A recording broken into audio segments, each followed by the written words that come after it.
During the Gilded Age, improvements were made regarding urbanization during that time period. New technologies such as elevators and skyscrapers took the scene.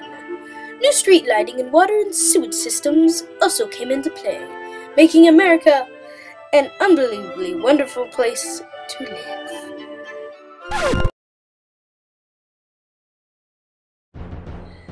Despite what some may believe, there were definitely negative issues that went along with urbanization in America during the Gilded Age.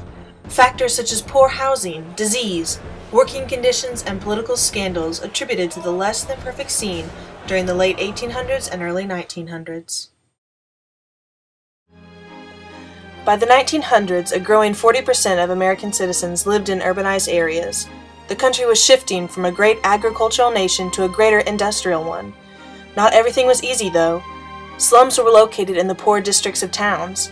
These slums were created mainly by the large influx of immigrants desiring work in the city's factories. Squished, unsanitary tenements were home to many, and festered with disease and death.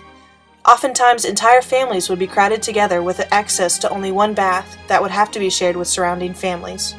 Without proper water and filters, cholera and other diseases found home in newly urbanized areas. Diseases such as these posed a major threat to tenement residents during the time period. Rats and other unwanted vermin lived in the cramped space along with the poor and dirty people. By 1890, half of New York's buildings consisted of tenements, but because of their unsanitary and poorly ventilated nature, tenements were a negative aspect of urbanization. Because of the great rise of industry in the times after the Civil War, there came a rapid population growth of wage workers in the United States. While some were still skilled workers, the changing technologies and improvements allowed for a lesser dependence on high skill, making room for the common worker. There were a great many risks, however, in the working field during this time period. Dangerous machinery posed a threat to safety, and rather unfair payment methods surrounded the workers. The workdays could last 10+ hours a day, for 6 out of 7 days a week. An even greater problem that was posed was the involvement of children in the factories. Young kids would be working long hours with minimal breaks, only being paid a fraction of the adult salary.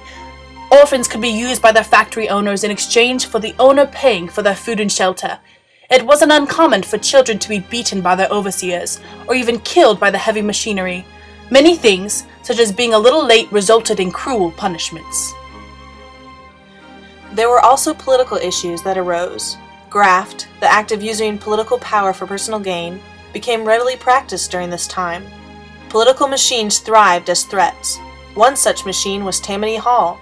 Tammany Hall in New York started as a club of patriots in the time following the American Revolution. By the 19th century, it had become a political machine, introducing corruption in the political system. Back in the 1820s, its leaders were rewarded with federal jobs because they had succeeded in throwing strong support behind Jackson's presidential campaign. By the mid-1800s, the society head was charged with embezzlement. In 1870, Tammany Hall leader William Tweed demanded payoffs from working New York contractors in order to gain personal income monies. In conclusion, the urbanization occurring during the Gilded Age was not a perfect picture. There were definitely downsides that introduced suffering, corruption, and the like into a developing America.